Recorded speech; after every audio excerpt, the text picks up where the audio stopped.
Welcome to Belfast High History on YouTube. This episode features in our Cold War International Relations series, and it's on Berlin between 1959 and 1961. And it's all about a Cold War city on the frontier of East and West.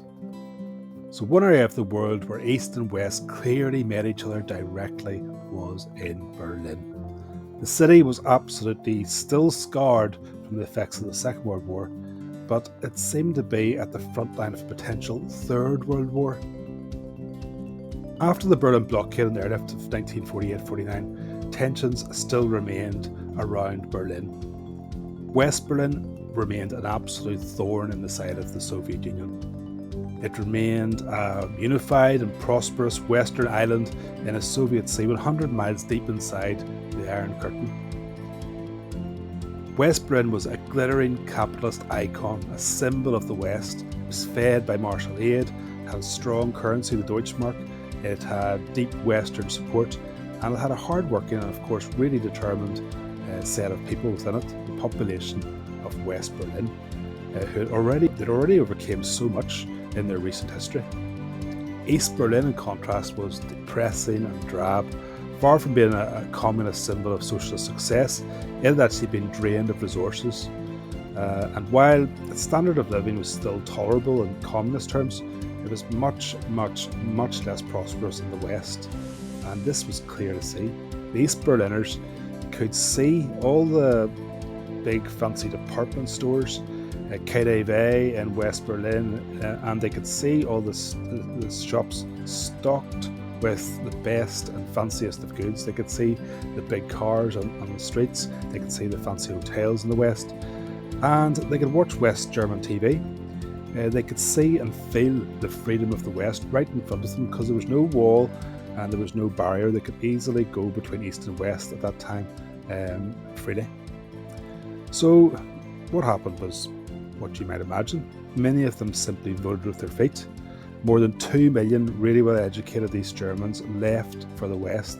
They would get into West Berlin and then onwards onto the rest of West Germany and the West through that point.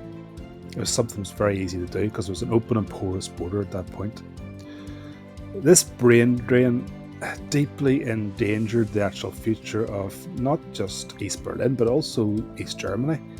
And it was also hugely embarrassing to Khrushchev, the Soviet leader. He prided himself in communism's strengths. This is the leader who was leader of the Soviet Union when they got the first man in space. They had Sputnik, the first satellite in space. He wanted to show how successful communism was. And yet he had in front of him millions of people leaving east towards west. This brain drain combined with the fact that the West were clearly using West Berlin as an espionage point. They were spying on the East. They were getting lots of intelligence through that porous border.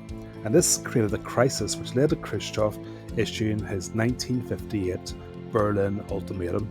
And what he demanded was that Western troops had to leave Berlin. The French, the Americans, the British, they had to leave Berlin, and the city should be made a free city. He believed this would be acceptable for everyone, a free city, open to all. Of course, for the West, and President Eisenhower in particular, the United States President, he refused point blank to bow down to these demands. Berlin was hugely symbolic to the West. Remember back to 1948-49, they had stood by West Berlin. They had kept it supplied for well over a year with the Berlin airlift. And the refugees from east to west, well, that fed into Western propaganda. It was clear from the television screens that if people are leaving east to come to the west, well, it was clear who had the strongest hand there. Tensions, therefore, towards the end of the 1950s remained very high. There was lots of visits between Khrushchev and the West and vice versa, but tensions definitely were high, and by 1959, 1960, they were at breaking point.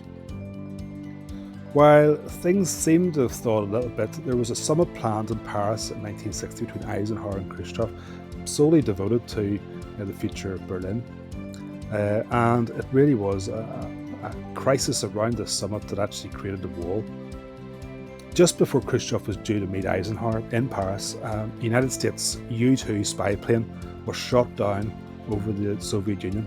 The United States came out with its big public relations campaign saying that, oh look, it was just a weather plane that has went astray.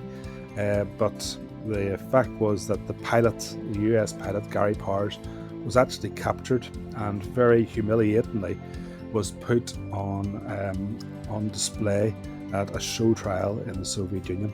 It was very clear that the pilot and his secret plane and all his secret equipment was put on show for the rest of the world to see that this was not a spy. This was not a weather plane at all. This was a spy plane.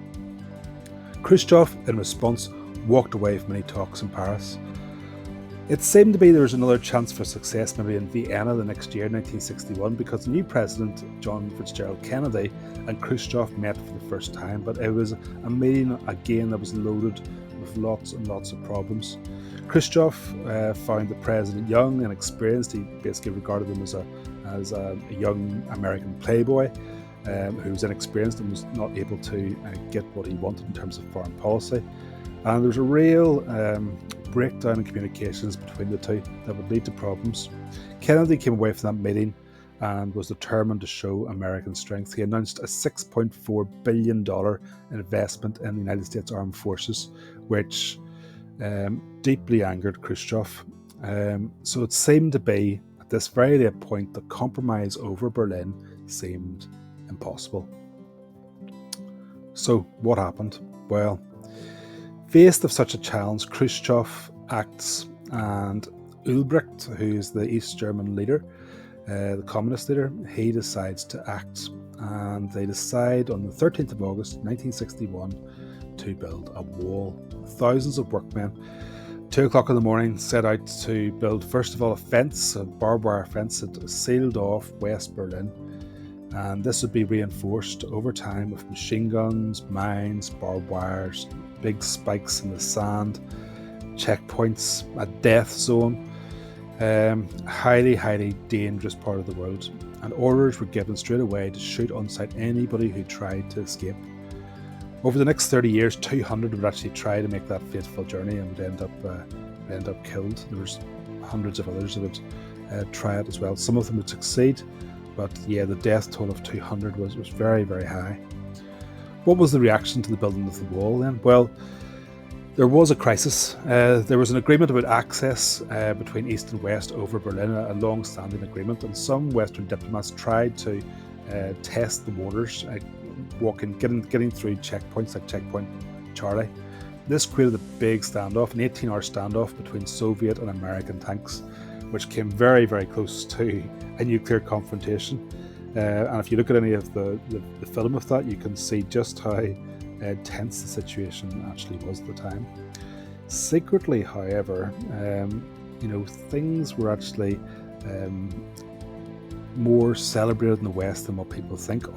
What they were doing publicly was showing that they were deeply angry, deeply distressed. Kennedy sent about 1,600 US troops to Berlin, but 1,600 troops, that's going to be nothing in terms of like a confrontation. So it was purely symbolic. And secretly, he actually welcomed it. He was able to see it as a sign of Soviet weakness, not strength, but weakness. He says, look, a wall is a hell of a lot better than a war. If they wanted to attack us, well, they wouldn't be building a wall. So for him, it was actually a sign that things could actually stabilize around this very, very tense part of the Cold War world. It was also a massive propaganda victory for the West. Even way back in the 1980s, a bit later on, Margaret Thatcher says, what sort of a people build a wall to keep their people in? And again, really was a symbol. Reagan as well says, President Gorbachev, tear down this wall. So it was a pure propaganda victory for the West. What about the Soviets? Well, the Soviets, they did worry about provocation. They worried about a potential conflict, and Khrushchev ordered Ulbricht not to actually create any actions that would actually lead to a potential war.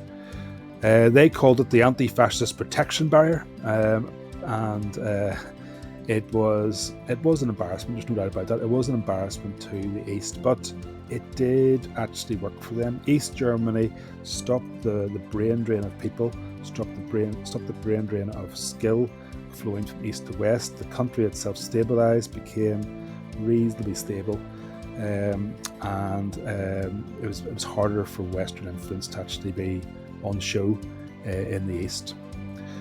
The biggest victims were the people of Berlin, a city physically as well as ideologically divided. Families and friends were divided, and there was over 30 years of division, hurt and death. So Berlin was the main city to actually suffer out of all of these elements. Thanks very much for watching.